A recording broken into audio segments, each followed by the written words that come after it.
So you can see the difference between this cloud and the other ones over there. Then you got this one over here. And there's just a whole array of dragons moving in with this windstorm. It's pretty dry so far, but we had some the last few nights in a row like that.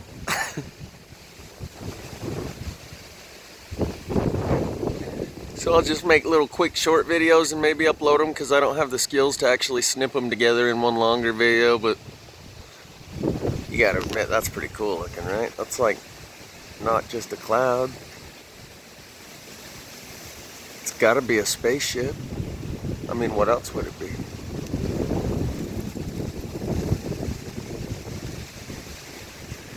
Notice the line right here, straight line, and then a 90-degree going that way.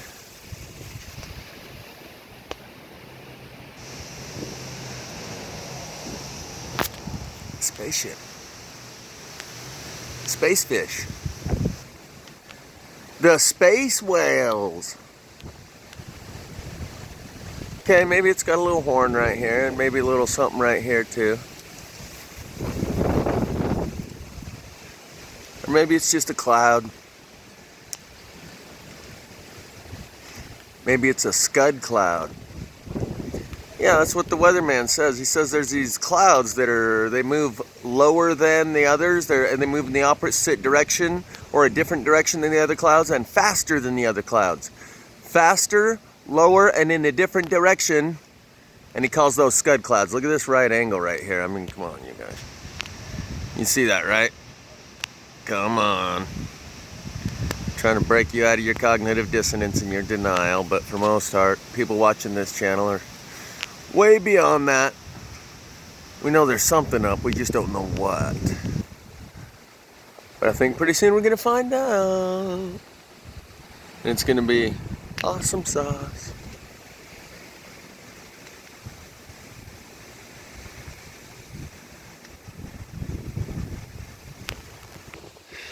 For now, I'll just keep recording this guy for a minute because he's pretty active. That straight lines with the right angle towards the right, that's pretty cool. We might bust out some other shapes and patterns for us. Donnie Daytona's, when he noticed shapes in the clouds, he called it stamping. Like when you do a stamp, and he made the analogy that it's like if you spread talcum powder on the ground and have your dog walk through the talcum powder.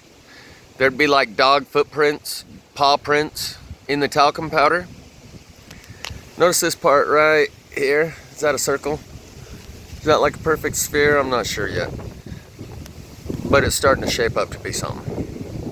So that's what Donnie made the analogy of, that it's like talcum powder and you can see something leaving stamps in it, like prints, like footprints. And then when you can see those straight lines and right angles, it's like the footprint of a mechanical object, some sort of like structural object in the sky, leaving an imprint on the talcum powder, so to speak.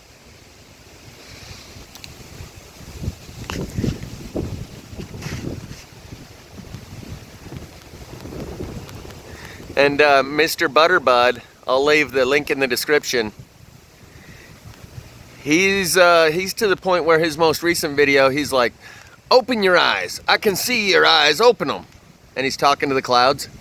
And then it looks like maybe the cloud does kind of move, like almost like opening its eyes, where he's like, all right, open the other one. You open one of them, open the other one. And it looks like there's a hole that kind of opens up, like right there where it appears there's kind of like an eyeball. And he says, so they can hear you, and they respond. And that's what he's establishing when he's talking to the cloud and having it perform parlor tricks for him in front of the camera. I think it was KC Kid. It was. He was chasing the clouds around and said, spell my name. Spell my name. Like they would spell his name in the clouds for him or something. And of course, they didn't do that. But in that one where Mr. Butterbud says, open your eyes, and it looks like it could have responded, I suppose. That's where he's got some guy in the comment section. Oh, we got the power to trample serpents. And I just, whatever. I don't even want to get into that right now. But Mr. Butterbud's getting to the point where he's recognizing he's got to go beyond just filming them, because before recently, he never put any commentary to his videos. He would just record anomalies in the sky, and without telling you what he thinks of them, just throw it into inverted mode and different color contrasts without any words. And he's going way beyond that now. He's adding commentary to tell you what it is he thinks while he's filming these things, and what it is he thinks he's seeing when he films these things. And he's to the point where he's talking to him and getting him to respond, I suppose.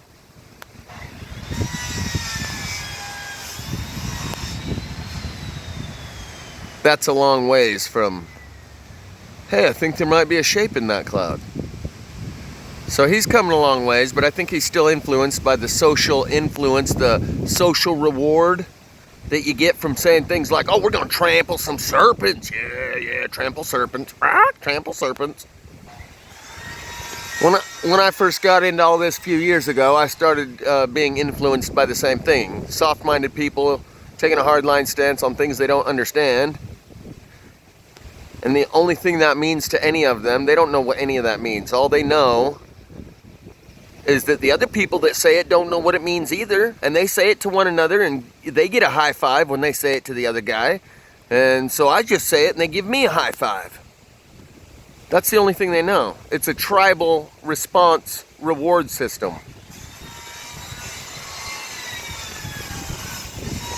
I hear the lady next door is running a saw. She probably hears me babbling, but that's all right. Mr. Butterbud's gonna put himself out like that.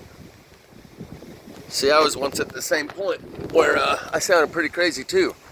But I have incorporated my experiences into my self-image and worldview and processed it to where I sound a little bit more rational and relatable to the average person. Where they don't just go, I'm gonna unsubscribe and hope I didn't catch what you got. Hopefully it's not contagious within the first video. Like a contagious mental illness kind of thing. But once you're like 3 years into this, and other people are starting to come around and go through the same phases you were 3 years ago, when you're like, look at the dragons in the eye here and the head there. And in my process, you can go back and look at the floating black dot craft that are in the clouds that I'm pointing at, sounding as crazy as Mr. Butterbud. But those black dot craft are clearly visible to anyone, even someone who's not having that process where you're coming to see things others can't. Anyone and everyone can see the hovering black dot craft. I know that by the number of thumbs up that I get in the videos where I cover them and show you there they are, here, here, here, and here. So though other people can't see the dragons that I'm pointing out in that same video, all of them can see the black dot craft. Anti-gravitational technology combined with cymatics, projecting a form into the medium of the cloud of the talcum powder, and a little V2K technology to help the viewer establish conscious connection. They have conscious connection with the observer, and that's what Mr. Butterbud's trying to show you when he says, open your eyes, and then tells you they responded and could hear him. Conscious connection with the observer has been established by many observers. Most people hear that and go, dude, you just got some mental illness and you need to go see a psych and get your meds or whatever. For those of us who know we're not crazy, look at this. Is that a bright dot? Is that an extra bright dot right there? I think maybe. See, I've gotten enough of these, like when I was standing out front here and I, what did I title that video? I titled one, Space Force, Stellar Cores, or God's Army, with a question mark, like which of these is it?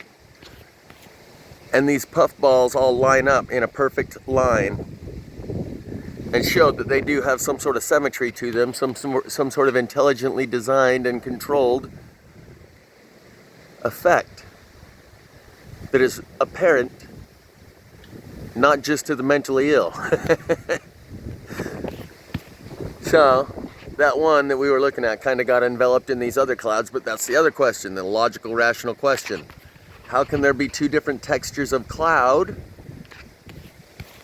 within the same space right here? This texture here, and then these that have enveloped it.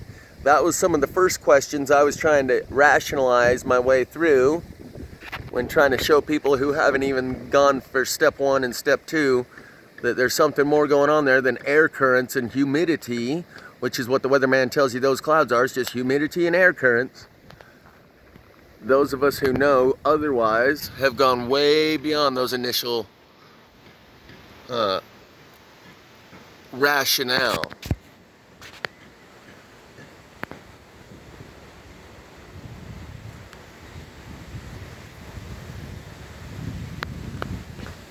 But when Mr. Butterbud's dude in the comments says, oh yeah, we're gonna trample some serpents, I told him I'm about 3 years ahead of you on this, and I don't think all that fear-based Bible babble's gonna help you out much. And someone else comes in, oh, I'm sorry that you don't feel worthy of Jesus. And I just replied that you're conflating Jesus and Bible babble as if they're the one and the same.